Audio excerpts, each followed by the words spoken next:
Hey there, and welcome to No Recipe Required. I'm Dave, and tonight I'm going to show you how to make a mango sauce. I've actually got some fresh mangoes. I'm going to cook them off with a little bit of onion, some pepper, a little bit of garlic. We'll blend it all together and make this awesome savory sauce, well, sweet and savory sauce. Let's show you how to do it. Okay, let's get started on our mango salsa. I've got a pan here that is slightly too hot, so I'm going to turn the heat down. But we're not going to let that stop us. Smoking, you don't really need to smoke on most vegetables. Here I've got some onion, some garlic, and some red jalapeno pepper that I just coarsely chopped. Now, for this dish, we're going to blend it at the end. So I'm not particularly concerned about the shape or the niceness of the cut. I just really want to get it in there, sauteed, and sweat it off. Add a little bit of salt and pepper. And I'm not looking for much caramelization or color on these vegetables. I really just want to soften them, which is why I turn the heat down. Once they do soften, we're going to come back, we're going to add our mango directly to the pan. So guys, I forgot to add one little ingredient that is totally optional, but I think very tasty. That was just like half a strip of finely diced bacon. And you know, normally I would saute that bacon off first and get it nice and crispy, but I forgot it. It doesn't mean we can't include it. I'm just going to put it in, let it render out with the vegetables. It'll never really get crunchy this way because the moisture in the vegetables will keep it from doing so. But since we're going to blend all this together, it doesn't really matter. It'll be just fine. So I'm going to add that in, let that go for another 5 to 10 minutes or so. Get the vegetables nice and soft, get that bacon rendered out, and then we'll add our mango in. Okay, all my vegetables now are nicely soft. I've got a little bit of color there, which is fine, but like I said, I'm not looking for a caramelization. Once these vegetables are soft, I'm going to add in my mango. I've got a full diced up mango here, and again, it doesn't have to be super neatly chopped. You do want to make sure that piece had a little bit of skin on it. You want to make sure you don't get any mango skin in there. You do want to get it tossed in there. We're going to season it again with a little bit of salt. And I'm going to just let this cook for another 5 to 10 minutes or so and let the mango get soft and broken down a little bit. And then we're going to move all of this over to a blender and make our sauce. Okay, my mango's been going now for about 10 minutes. And what you're looking for is to get it nice and soft. But in the process, you may find it starts to stick a little bit to your pan. If that's the case, just add a little bit of water, and that'll essentially deglaze the pan, prevent the mango from sticking, and it'll also actually speed up the cooking process.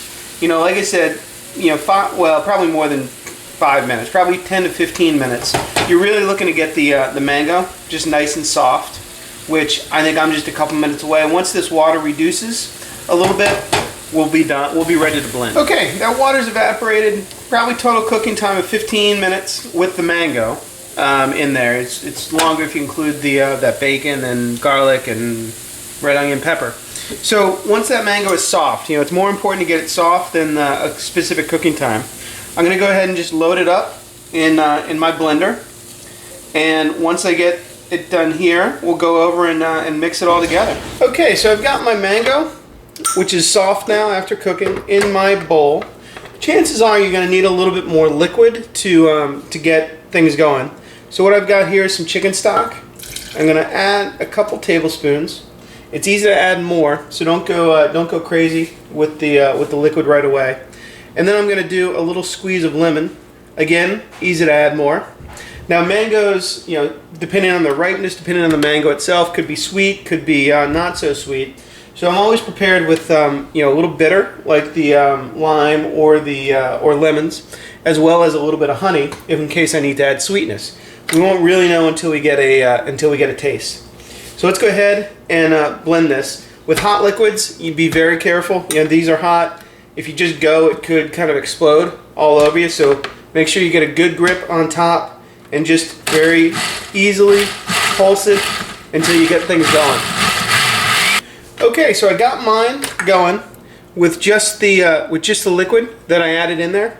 But I know this is a little thicker than I want my sauce. But I figured before I add more, we'll give it a taste. And this one it's nice. It's actually a little bit hot in terms of spice, and not quite as sweet as I want it. So I am going to add about a tablespoon of honey, and I'm also going to hit it with another little bit of that lime juice. Now to thin it out, we'll add a little bit more of our chicken stock,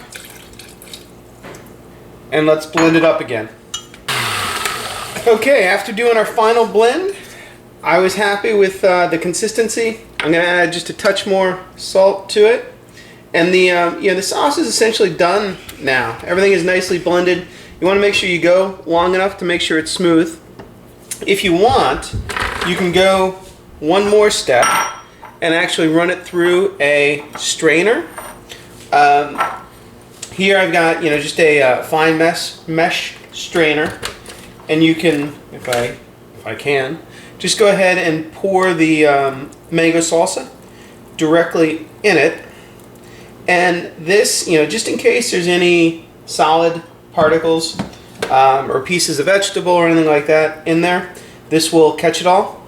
And just take a spatula, run it through, and you will get your nice, beautiful mango salsa. This is great for fish, for chicken, for pork, for just about anything.